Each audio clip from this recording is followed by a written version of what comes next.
Hey, good evening there, Heath. How are you? You're muted. Good to see you. We muted everybody. Sorry, I forgot. I was bad to ask people how they're doing. Good evening, Rebecca and Bill and Camille and Lindy and Sharon, Dania, David, Gail, Lily. I might say some people's name twice. Jean, good to have you all here so far.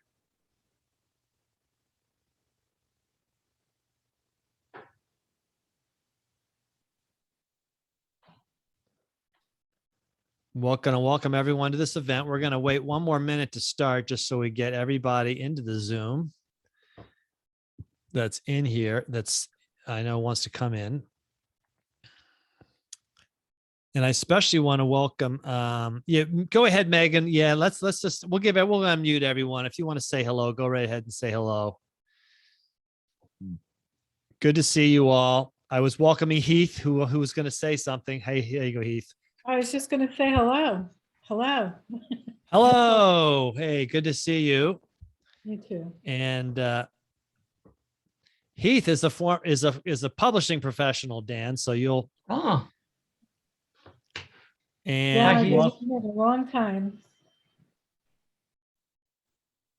I do a lot of copy editing and proofreading, a little bit of developmental editing, cookbooks to textbooks. Okay. I just found out the difference among those different types of editing. So maybe you should, maybe I'll defer to you. Are you a newly published author then?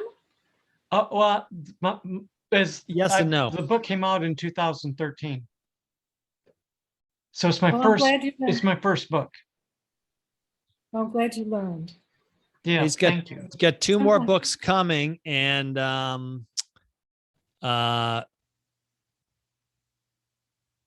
was going to just say, Heath, I find content editors or the copy editors is an art. I don't do that. That's what I don't do. I'm more the content development editing person. So anyway, welcome everyone. I'm going to go ahead and start. Get my notes here. Welcome to the event with our guest speaker, short story author, Dan Salerno. My name's Russ. I'm a guide at GetSetUp, and I'm going to be your host this evening. As a community of active adults who are looking to stay informed and connected, GetSetUp's thrilled to have Dan with us this evening to lead us in a discussion on writing, in particular on publishing your first book over the age of 60. That's what we're focusing on. Before we get started, I just want to cover a few housekeeping items. Anybody who is tuning in, I really want to invite you to join us here in the GetSetUp live studio. So if you hit that Zoom button, if you're out in the lounge, you'll get in here to the studio live with us. If you're in the studio live, keep your cameras on if possible. That way we can enjoy connecting with each other. It creates a sense of community. Very importantly, if anyone has a question this evening, and I'm sure there will be lots of questions. In fact, we want to invite questions to Dan. Please put them in the chat, and that way we'll bring them to Dan's attention, and he can answer them for you. Perhaps at the end, if there's time, we'll also allow you all to mute yourself again. And if you raise your hand virtually, then you can ask a question directly to Dan. If anyone is still out in the lounge, and if you want to remain there, just put your question in the chat in the lounge, and we'll see if that question can get in here and get to Dan. Now, for our special guest, Dan, let's get his bio here. He's traveled to Northern Ireland and Japan on mission trips. He earned a master's degree in social research while working for the National Coalition for the Homeless in New York City. He was a kids' Sunday school teacher for 30 years, and he currently resides in the Midwest. Is it Kalamazoo, Dan? Yes, it is. Yep. Kalamazoo, Michigan. We, by the way, Dan, we have lots of people typically in GetSetUp from Michigan. Here's a fun fact. Dan is seven siblings? I'm one of 8. You're one of 8, right? So you got 7 siblings, and you're the shortest. Yeah. Someone has to be. He published his first book, 20 Short Ones, 20 Tales of Hope, at age 61.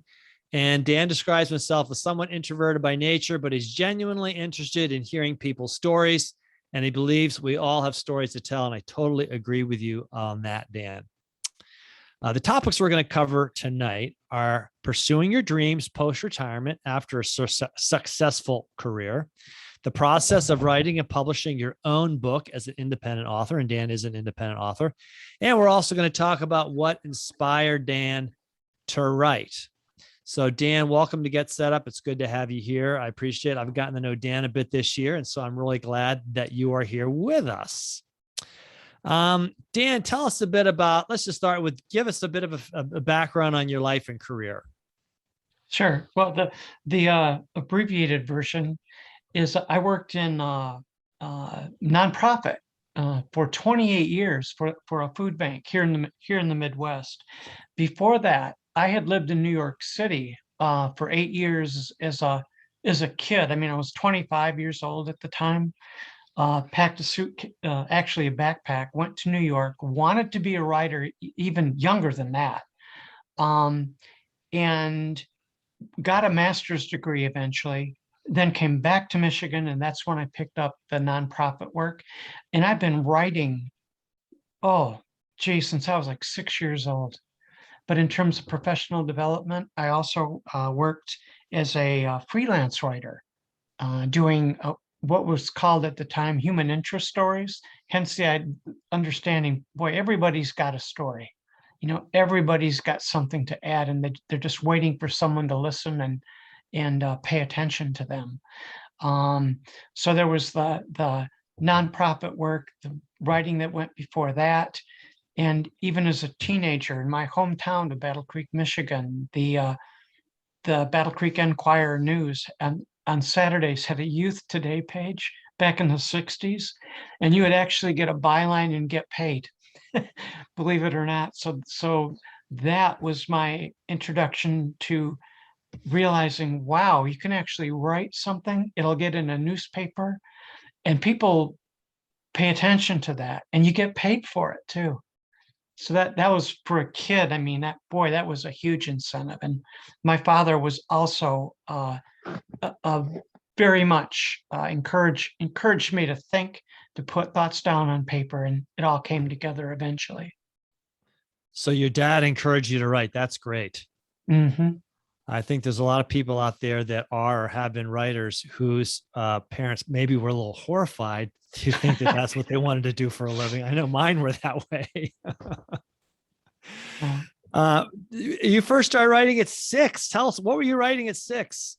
Yeah, well, my dad worked for a railroad, New York Central Railroad, for 40 years.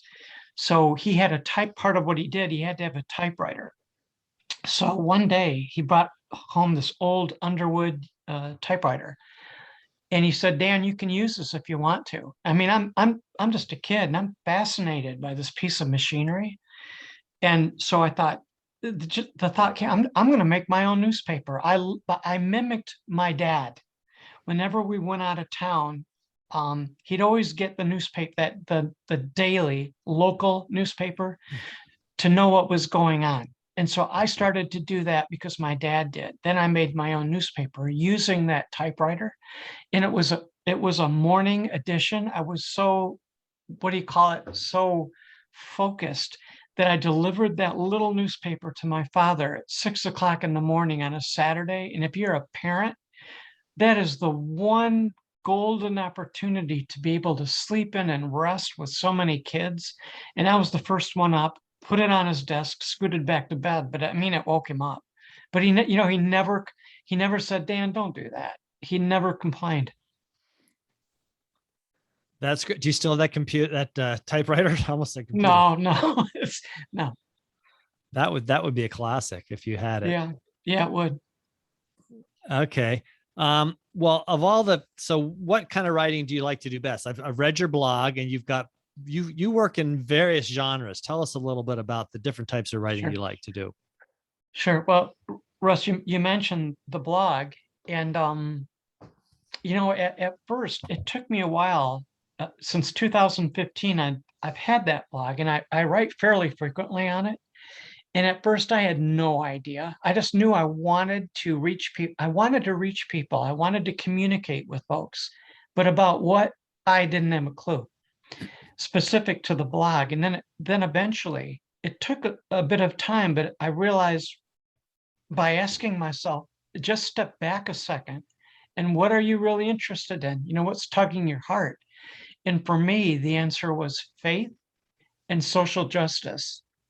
And combining those. And then I also do interviews with authors and review books because I'm sensitive to promoting folks. So that all kind of came together, and that's really, for the most part, what's the content that you'll find in that blog, those three general areas. Okay. So blog writing is a particular form of writing. Tell us about your blog writing and how you see it as different than other forms, like the short stories you do. You know, boy, that's a great question. It in terms of how it's written, it's you really need to, I find I really need to get to the point and be as specific as I can, just because I'm being sensitive to my audience. And typically I don't think a blog post would have more. If you have 500 words, that's quite, that's a lot. And you're asking your audience to stick with you for quite a while. And I do. And so in that sort of writing, I'm really conscious of the length of it, continuing to remind myself, who are you writing for?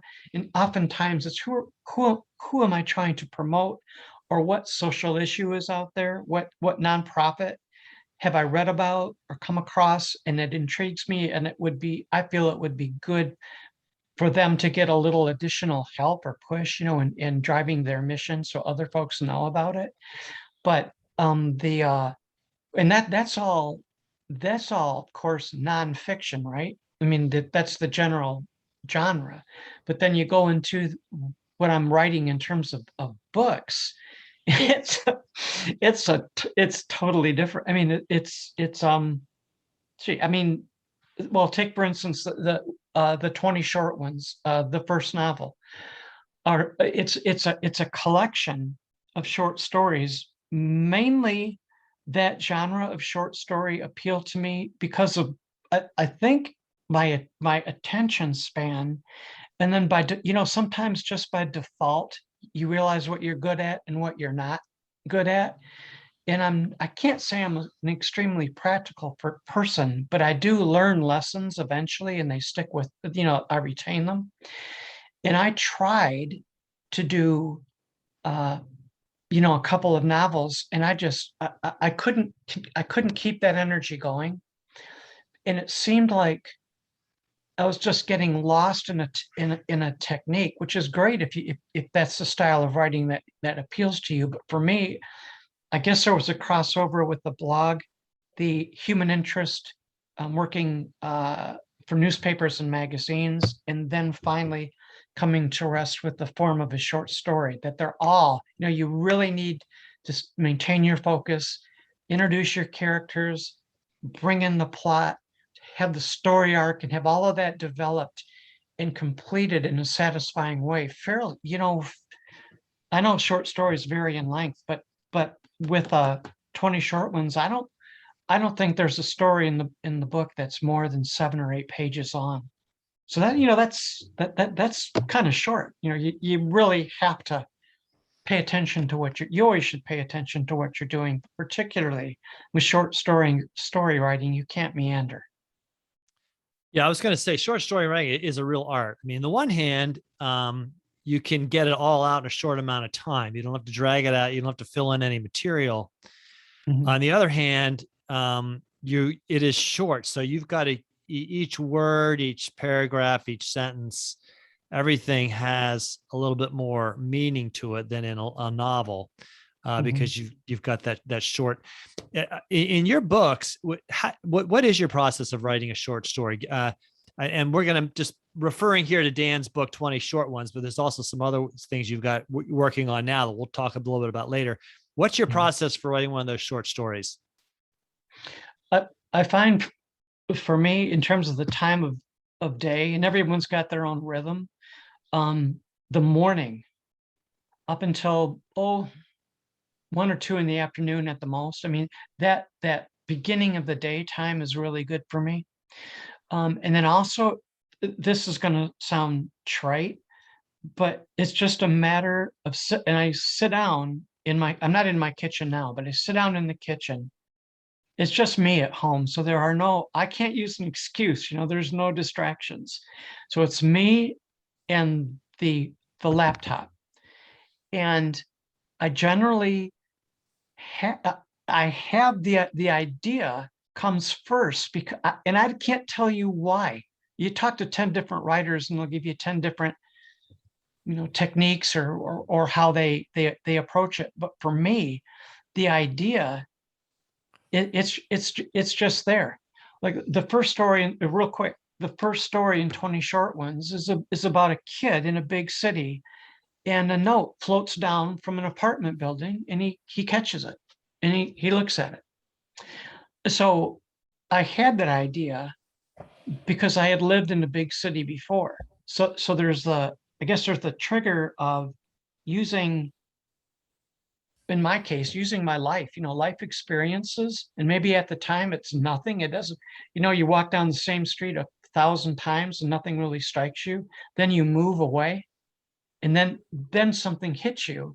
And that's how that story began. I wonder, I start asking ask myself questions. What if? What's going to happen to this kid to make this day different than any other day? Why is this important? What happens when he gets that piece of paper? What happens there? And then the story proceeds from there. Let me read the first paragraph because I think you all would find this interesting. The title of this short story is called AG, right? Mm-hmm. It all started when AG was walking home from school. As he passed an apartment building close to the corner and waited for the light to change, AG glanced up and noticed a piece of paper drifting down from an open window. It was snow white, and he snatched it as it swirled around him. There was a message written on it, quote, "I'm tired, goodbye, 4B," unquote. Now, I like this because in the first chapter, in the very first paragraph, there are no chapters in short stories generally. In the very first paragraph, I'm hooked. I want to know why, who's in 4B? Why are they saying goodbye? Why did they write it on a piece of paper? And also, how's AG going to get connected? Where do you come up? Now, okay, you've been in a city, you've imagined a piece of paper, but the other elements in this story, the 11-year-old boy and the young woman who's distraught, where do you get those? Do those come from people you've known in real life? You heard in the story on the news? Where do you get some of these? Mm-hmm. So all of those places. In the case of this particular story that we're talking about, I mentioned that I'd lived in New York City, and after I'd gotten a degree, actually, while I was getting a master's degree, I had to serve an internship. So I served that internship with an organization called the National Coalition for the Homeless. They, in turn, did advocacy work, legal work, class action suits that involved having homeless folks come and be interviewed and just come off the street and just hang out. One of those folks was in Bellevue Psychiatric Hospital while I was interning. She had a problem with lighting fires. Pyromaniac might be the psychological term for it. Anyhow, as you can well imagine, in a tenement building or in a single room occupancy hotel where there's maybe a couple hundred people living there, you can't just set fires willy-nilly. Well, she did, and then so she was sent to Bellevue, and my boss, who was the lawyer that was engaging all these clients in class action suits, he asked me, Dan, would you go visit, Mary? So I said, sure. I didn't really think a whole lot about it. It was a spontaneous ask. And so I said, sure. So I went there, and that experience going into the rest of that story that you read, the first paragraph of Russ, involves this young boy visiting someone in a psych ward. And the only experience I had had was myself going and visiting Mary, and that feeling of oh, if you've ever been involved, say, in a prison ministry or visiting somebody in prison or a psychiatric facility or a nursing home, actually, any place where there's guarded entry, and when you walk in, you're not really sure you're going to get out. But, there's a control factor. That was the first time in my life I ever experienced that. So I retained it in the back of my head.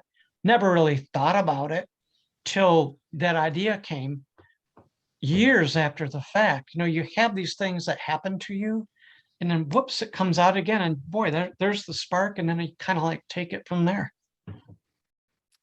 Yeah, I like it. Short stories allow you to take experience you've had and make them in a nice, neat little story. You don't have to think about how am I going to weave this into a novel. I know great novelists often do that. They've got all these experiences they've had or they've imagined, and they weave them all into a story.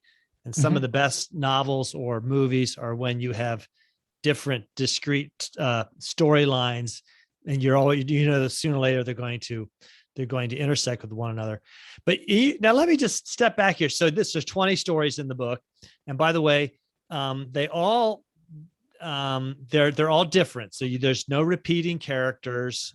Your stories are from all over the place. You've got people in the Midwest, you've got people in New York City, you've got people in Ireland, and you've got various different characters. And your stories have what I call light endings. In other words, there's a little bit of a tension, a situation builds up, then there's a mild resolution, and then you sense something else is going to go on after this. And then, but the story ends. Tell us about how you decide to end your stories. Do you know at the beginning how they're going to end, or do you start putting them together and then, okay, we'll end this story now? What is your process? No. I sense, among other writers, that there's basically two ways you can answer that question, Russ, or develop a story. One is, especially if it's a novel, you can have index cards. You can have your own system to plot. Well, these are the characters, and this is the landscape of the story, and this is where they all live, and this is how they're going to come together. What you describe, here's this plot or two that are, these plot lines are going to intersect at some point, and this is how I'm perceiving that it's going to end. I'm not that way. The other group is called pantsers, by the seat of your pants. It's more spontaneous, and it's really, really golden for someone that has my kind of personality, and that's probably more inclined to write short stories than a novel. I suppose you could use that same method with a novel, and you it's kind of fun because it's like, the last time you met somebody spontaneously, and you just sit down and maybe you have a conversation, waiting for the bus, getting a cup of coffee, wherever it is, and you walk away from it and you go, wow, that was really completely unplanned. And most of the storylines in this 20 short ones collection are sort of, they lean towards that direction. It's not planned. A lot of it's just, it's life happening, and here's what happens. So the short answer to your great question, Russ, is no. Most of the time I don't know how it's going to end. That's interesting. Now, just for our audience that's listening here, I'm hoping that some of you have some stories in you that you want to write, maybe not a novel, but you've got an idea, some stories you can start put together. So Dan's done this. He's got 20, and he's got more, by the way. He's got other books he hopes to publish in the future. Let me just switch here about your characters. So I found, okay, so in all the stories I read, there's a certain element of faith in it, in the life of one of the people. It's not in your face. It's very subtle, kind of like real life. But you've got quite a cast of character. I mean, all the stories, you've got people that are Jewish, people that are Christian, you've got people that are agnostic, you've got people from Ireland, you have people who have Jewish background or Christian background or Orthodox. They're Catholic, they're evangelical. They're from all over the place. How do you fit this? Where does this cast of characters come from? Again, are they from the people you've met over the years in your work, you've read about? How have you assembled these people? So, well, some of the characters are that way. They're maybe a compilation of people that I've run into. So in a certain sense, a lot of the storylines are kind of semi-autobiographical, except for the romance. A few that are kind of romantic that never happened for me. Not that I'm not soliciting anything, but I mean, that just didn't happen. But also too, I mean, I'm 69 years old. So when you get this age, I think one of the great things about being in this age group is we could go around the horn. I mean, with the folks that are listening tonight, we all have had experiences, life experiences. And so that definitely comes into play in anything that I'm writing, especially now.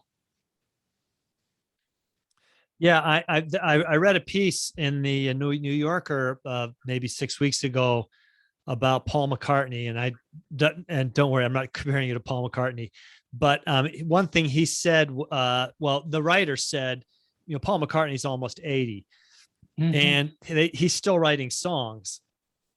He can't stop.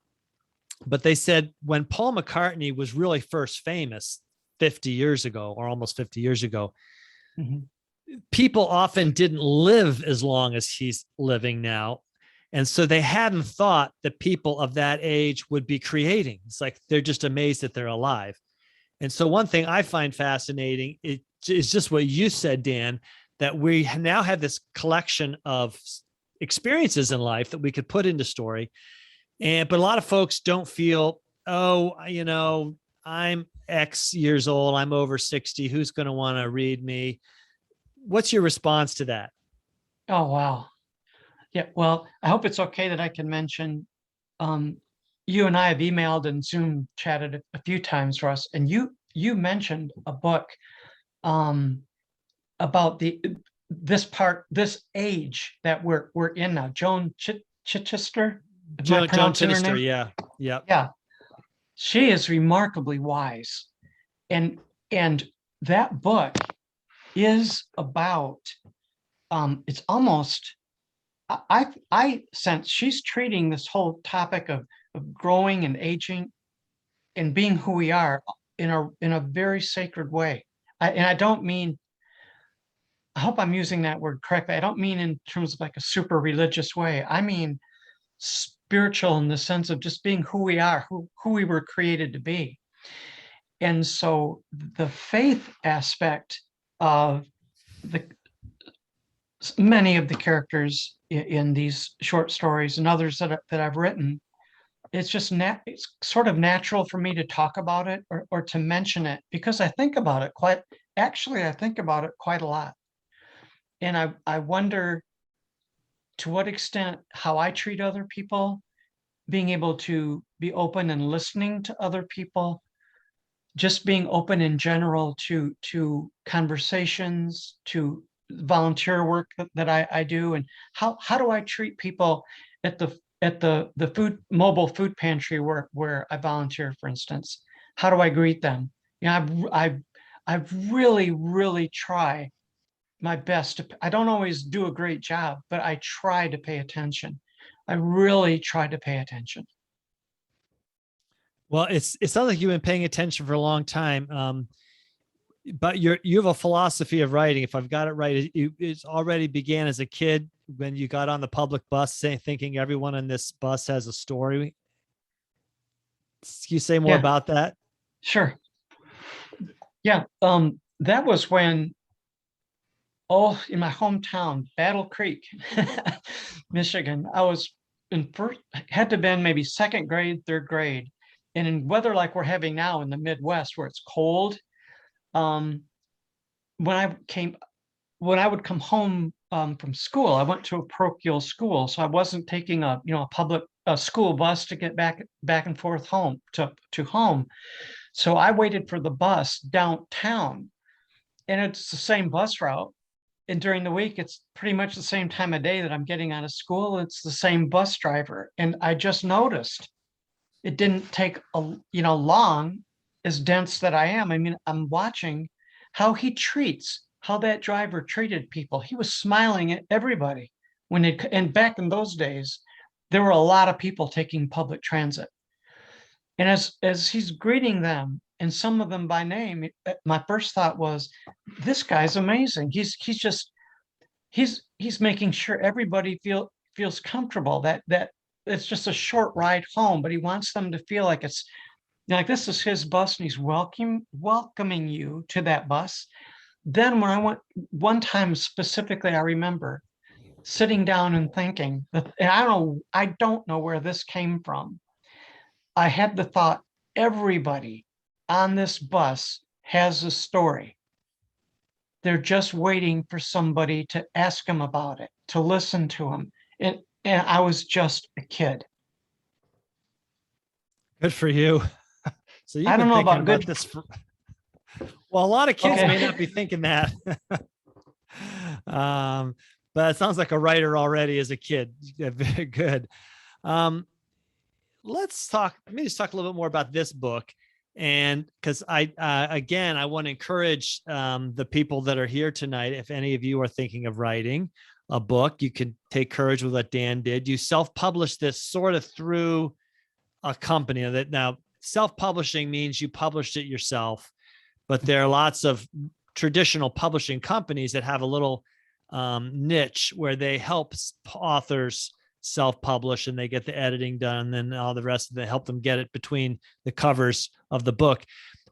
But when you were when I've talked with authors or prospective authors, almost the very first question I ask them is, who is your audience? And the answer, the bad answer is everyone, because, okay, you can't write a book for everyone. For one thing, a lot of people don't even speak English, so that won't work. But tell us a bit who the audience for this book is and how you figured that out. Okay. The audience, to my mind, and then from the experience of running ads, are women that are in their 60s, and they're going forward. And I didn't, and again, I didn't, asking about the writing process, I didn't sit down one day and think, wow, I would like to write a collection of stories that will really appeal, to a female audience. It just kind of organically happened. And I remember times when a couple of times when I was living in New York City, I would go say, one example, I went to the Lincoln Chamber Music concert in Lincoln Center, and it was beautiful. The music was just amazing. So I wrote to the woman who was playing the flute just a little note to encourage her. Not really thinking anything more than that. That was just incredible music. The voice on the flute was so strong and pure and clean. I just loved it. She took the time to write back to nobody, and said, thank you. So that was kind of an indication that, that happened to be a woman that did that. And it happened a couple of times after that. And then, you have that experience, and then I just, okay, that's wonderful, and put it in the back of your brain. And that was there, I guess, subconsciously, but I did not make a conscious effort to sit and write these stories for that particular audience. It just happened. And in general, I hope this is okay to say, because it might sound like a stereotype, but I don't think so. But maybe I'll just say in my experience, now that'll be good in way to frame it. In my experience, women seem to be much more inclined or interested or able to focus on relationships. Not that men can't, but it just seems like women just have this ability to go deeper, or a deeper way, or go a deeper dive into relationships than a typical guy. And no put down at all intended. And maybe because you take that, what I just mentioned, and then the stories having to do with relationships, and maybe 1 + 1 = 2. It sounds kind of simple, but it didn't start out that as I said, it didn't start out that way. Yeah, no, I totally agree. Women are more relational. Men will come into a conflict or situation. Their first thought is, I'm going to get this straight. And the first thought in women's head is, I got to make sure we don't upset the relationship of people in this before we try to get things straight. Mm-hmm. So yeah, I like that process of so you didn't set out to write, okay, I'm going to write books for women over 60, but it's like, as you wrote, that's who your audience turned out to be. So as you've done your marketing, you've marketed it toward that age group, which happens to also be the age group that GetSetUp works with, people over 55 and 60. And by the way, I've read the book, so men can also read the book. I wouldn't say it's limited to women. I've read not everything, but I've read big chunks of his book. What was your motivation to get the book out and published? I mean, you could have just said, hey, I'm over 60. I've got my blog, whatever. Mm-hmm. And I think part of it was that I really felt once it was done, once that 20th story was written, I really felt that there was something there, that there was a message that I wanted, that was legitimate, and I wanted to share it. And actually, for a short period of time, I actually taught freshman composition, not creative writing, and at the community college level, not at some, Ivy League college, but enough to know that in general, anybody, and this is where I'm wanting to encourage whoever is listening, when it comes down to it, if you've got the ability to write or you want to write, isn't there really two ways you can go? You kind of said it and you set up to the question, Russ. It's like, well, why did I decide to then publish? Well, you can keep it to yourself. You can journal.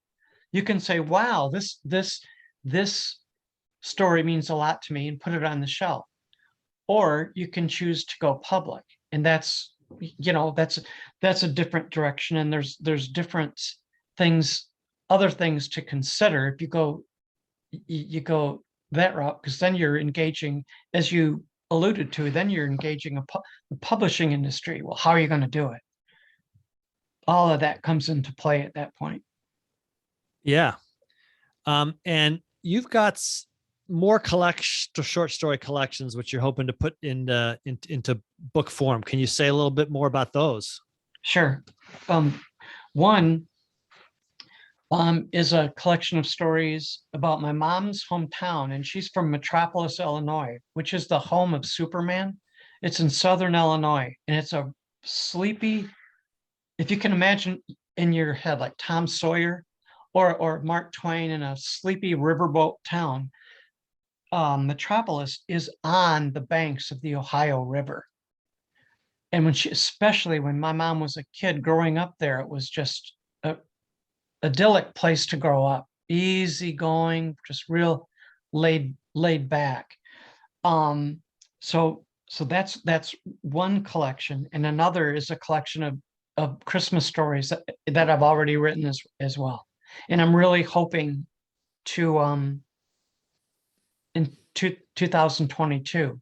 Yeah, and Russ, actually, I appreciate your encouragement very much. Yeah, and I should mention, so I appreciate the thing about Metropolis, because when I first saw this, I thought, this sounds like Superman. Is this place real? We are going to send out with the notes from tonight in the email that you all will get at the end one of Dan's new short stories. So not from this book, a new short story from the Metropolis book, right? And so Yes. you all get you got a freebie tonight. I always say every writer should give away something, so people can know what you write. There's lots of questions in the chat, so let me start. Thank you, by the way. A lot of you put questions in the chat, and I hope I can get to all of them. But I want to encourage you to keep on putting your questions in the chat. Nancy asks 2 questions. Let me ask the first one. How do you write? Pen and paper, computer? Looks like you don't use your dad's typewriter anymore. What? That's easy to answer. Computer, a laptop. Everything it's on just laptop. easier. Okay. It's easy for me. It's easier. The process is easier that way. Okay. And Nancy wants to know, who are your favorite authors? Oh, wow. Wow. I mean, Charles Dickens, Jane Austen are 2. Renee Gutheridge. There's a short story writer from the early 1900s named Kate Chopin. You can actually Google her name and get a few of her stories. They're very short, and she's like a female O. Henry, but her sense of irony is, ooh, wow, it's very strong. And she was very strong-willed, almost, you could say, almost to the point of being a feminist before her time. Those are a few. Okay. Nancy also asked, did you take a class in writing short stories?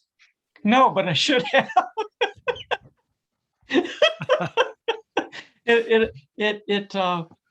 But classes like that can go either way, right? There's so many, what is it, MFA programs out there and I am not. I'd love to get into the Iowa workshop. Who knows what that would be like, but I'll just slow down, say, no, I did not take a class in short story writing, but a lot of English lit. And there's nothing like reading the genre that you want to write in. That's how you find out what appeals to you. Yep. And that's how you find out how to write. Nancy also asks, when you read something that you wrote, she says, when you get a spark of an idea, can you ignore it? Sure. Wow. Well, I guess the short answer to that is yes, I can. But then the test of it is if it comes back and it won't go away. Like say that first story that Russ read, a paragraph.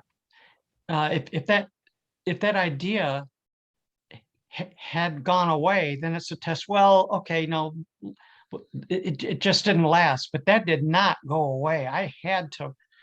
It just intrigued me so much. I had to sit down and then continue. That's what brings me back to the writing table. Okay.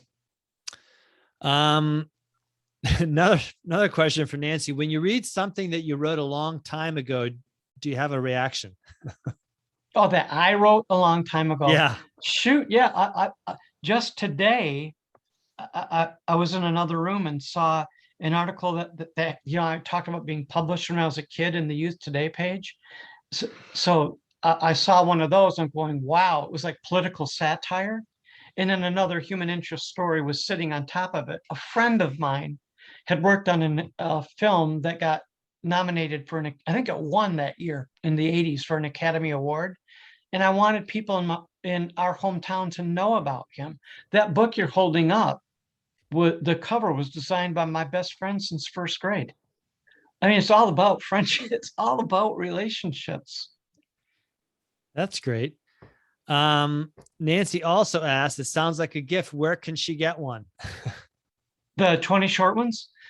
On Amazon, Barnes and Noble, the Westbow, which is the publisher's site, and Kobo. There's probably others. The online ebook versions that's available that route too. You could go to my website or just Google 20 short ones, 20 Tales of Hope, and it would lead you to the book and where to purchase it. I've done that. It'll lead you there. Yep. Dan's got a good website and you can find all about the book there. I always tell authors they need to have a landing page for the book. Here's another question. This is from Heath.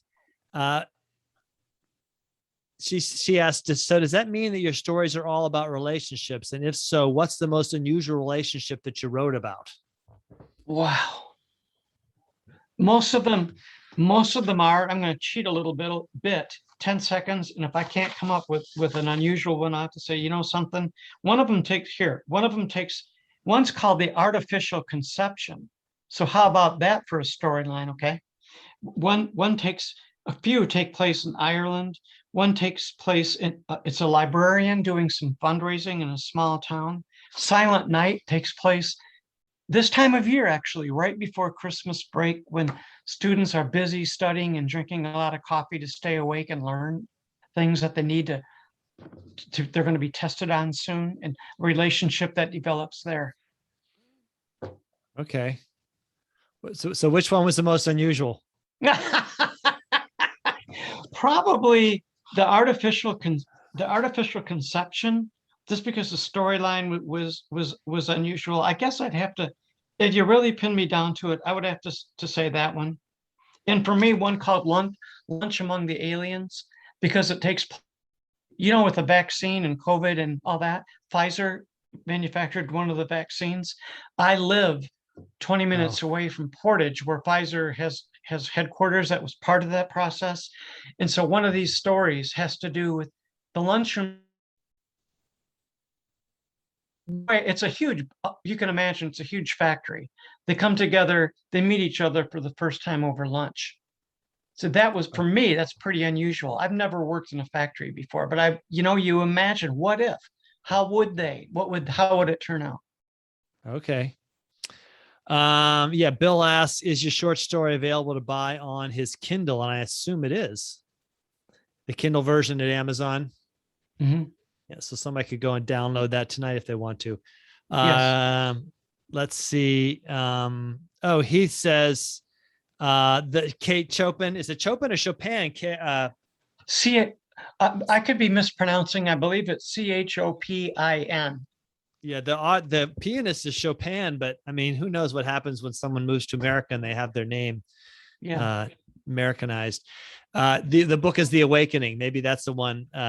I'm assuming, Keith, that's a bunch of short stories.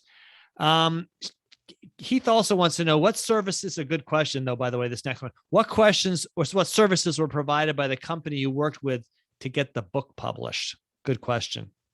The 20 short ones through the publisher. It was since that was my first attempt to get a novel published.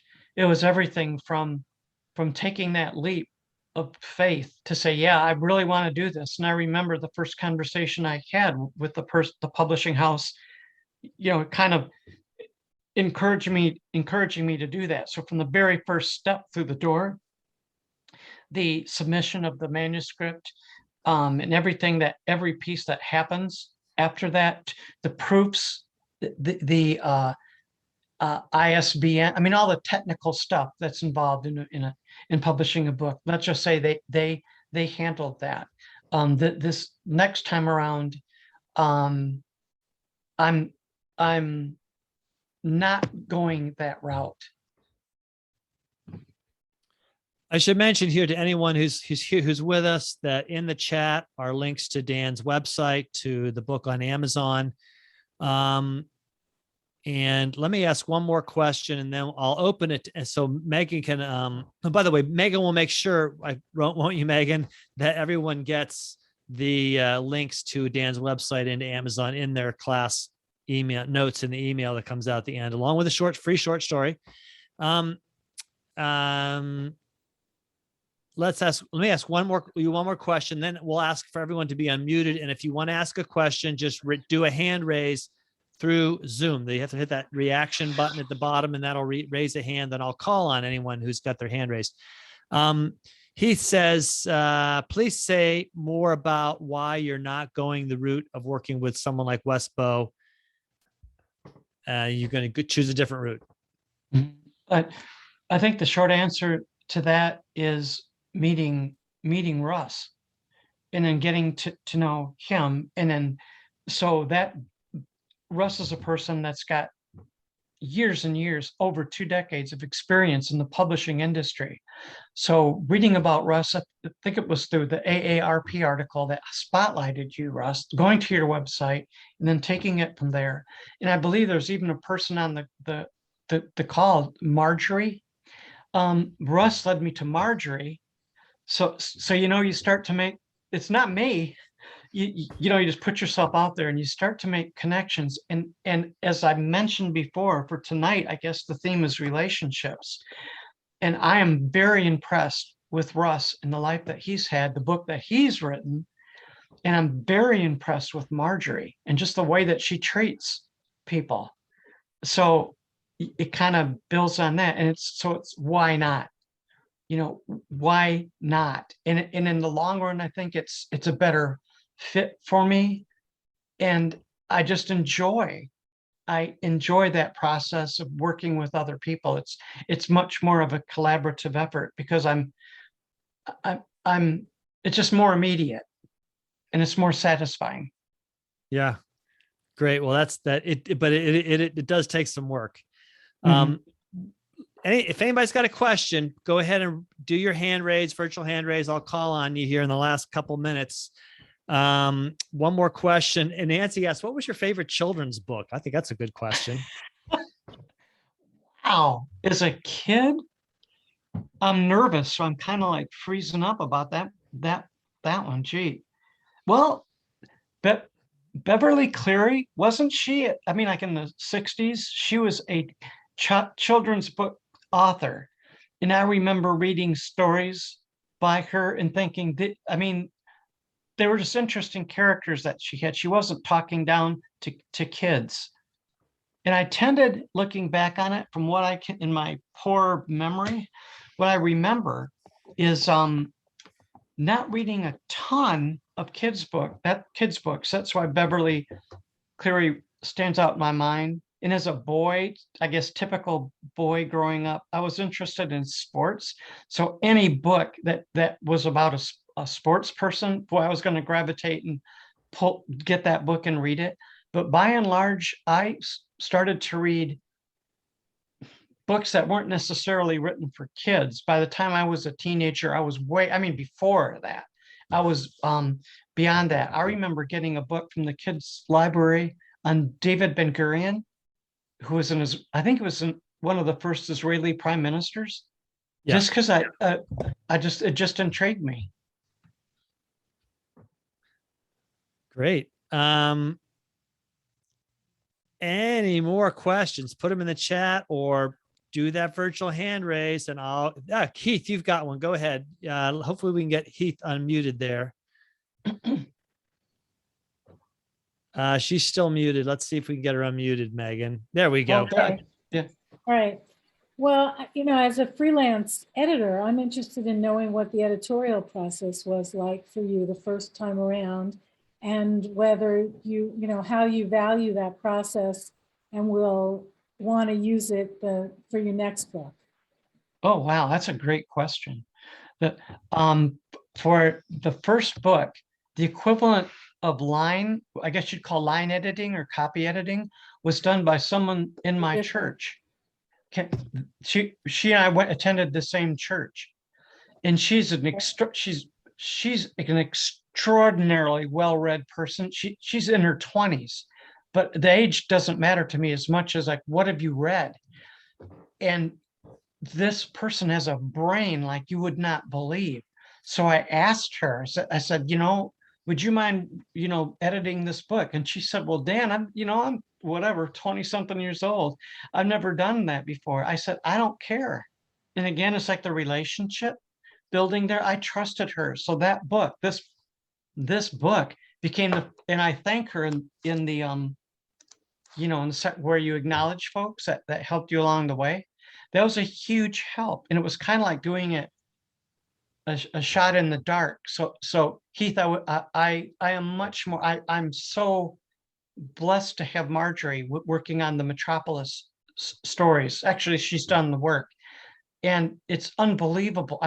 Because you're in the business, but to a writer, it's the difference between someone saying, like, if I were a painter, well, paint a picture of this landscape. Okay, so I get some, the palette and just like just willy-nilly start painting. Here you go, as opposed to someone coming alongside of you and doing the equivalent of copy editing, saying, well, you might want to mute that tone a bit. You might want to bring out the background and put in a little, just to guide it so that the reader makes sense of what you've written. The thoughts in a writer's mind don't always translate into the written word. So that line editing and then the content editing, and I didn't know the difference between the two till fairly recently. To be able to logically have a flow, that the arc of the story is nice and pure and clean, and it just helps the reader stick with the story. Am I answering your question? Oh, yeah. I mean, I Okay. wanted to know what your experience of it was. And, I always think of myself as like a gemologist, that I've been given this precious stone by somebody who's put their blood, sweat, and heart and tears into it. And I just, that's great material to work with. And then I polish it with them and for them. Yeah. Wow, that's a great analogy. So you're gonna use is this Marjorie that's on this Zoom here, Marjorie Turner Holman? One and the same. She doesn't look like I was gonna say, what was I gonna say? I just went right out of my mind. That happens sometimes when I'm editing too. I have to stop, take a break, start all over again. Yeah. I Well, do develop, I just want to say that I really appreciate that you value line editing and copy editing, because not everybody does. Some authors think that marketing is more important, and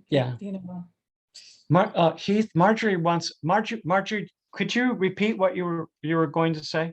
I do developmental editing, which is basically looking at the whole story and working at that. And I am not a copy editor.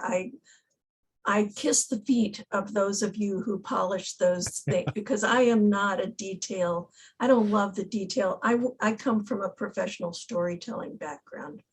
And so I'm looking at what's the story, and also from 20 years of writing as well. So that's where I come from. Plus, I've also done a lot of self-publishing. So you're not 20 years old. Oh, no. No. She's 30. No, Marjorie's not the person I was talking to about the first 20 short ones. No. This was another person. Well, that was good. the other person. So you understand the steps, all the wonderful steps that can help an author create a better publication. Here's something that I just thought about, and I know are we out of time, Russ? Just keep going. Okay, real quick. Some folks maybe could possibly be thinking, well, okay, this guy wrote a book, big deal. I'm not going to do that. That's too scary. One thing that I found was, in the land of public writing, you will get, you need actually to get reviews. I want to get reviews. That's feedback. And I've had reviews that, one of the best reviews I ever got was somebody who said, you should have told, basically, you should have told me that this was faith-based fiction to begin with. But on the other hand, I see the potential for whatever development in the future for you. Another person with the same story that Russ started out today with said she had been in the mental health system and she loved that story. She said, people don't write about us, meaning, the experience that she had. And that meant so much. You really don't know what will happen once the book leaves your computer and then it's published. But I mean, if you're open to I thrive on feedback. I want it. So I would encourage anyone out there, please don't let that stand in the way. It'll help you be, if you use it with a humble heart, you'll walk away being your next book, your next story, your next character is going to be better. Yep, totally. I completely agree with you, Dan. A good editor is a gift. I think the reason, Heath, that you didn't recognize Marjorie as an editor is she wasn't drinking bourbon or smoking. Otherwise, you would have just spotted her right away as the editor in the room. We are unfortunately at the end of our time, and I am reluctant to say that because this has been a really fun hour. And I know that Megan's going to pop up a couple more slides here. We've already alluded to Dan's website and where you can get his book. I just want to make one last mention, the Get Set Up community. If anybody is new here tonight, there's lots of classes you can take. By the way, if anyone new out in the lounge is watching in, and there's some classes related to what Dan's talking about. We've got a creative writing class. Looks like that one's next week. I'm not sure what times these are because whatever time you look up the class, it'll be in your time zone. A writer's workshop. And then also there's the journaling for mindfulness class. We do have more guest speakers. I would love to do more of these authors. So if anybody got some authors over 60, maybe Megan can put my guide email in there, russtheguide@getsetup.io. You could email me with ideas. We did 6 in between October and into November, and then we've got Dan, and I have no more lined up right now, but they're fun for me to do because I especially love to see older writers get published finally. You have that. Hopefully your skin is thickened up a bit too by the time you're over 60 and you're willing to get a little bit of advice. So thank you, everybody, for coming. Megan's put my email in there, russtheguide@getsetup.io, and maybe that'll get out in the email at the end as well. Glad to have everybody here. We love to get feedback from you. So also in your email, you get a chance to give us feedback on the session. Really glad to have everyone here again. Let me say it, a lot of fun. Dan, thanks so much for coming out. Obviously, we could keep going on, so maybe we need to find another session. But anyway, good luck with the next 2 books. And again, everyone will get a story tonight from Dan, from the Stories of Metropolis. And you've got links to where you can find his book now. Thanks for coming, everybody. I think it's time to say goodbye and have a good night and happy holidays to you all. A pleasure. Thank you all. Bye, Happy everyone. holidays. Yeah, bye. Bye-bye.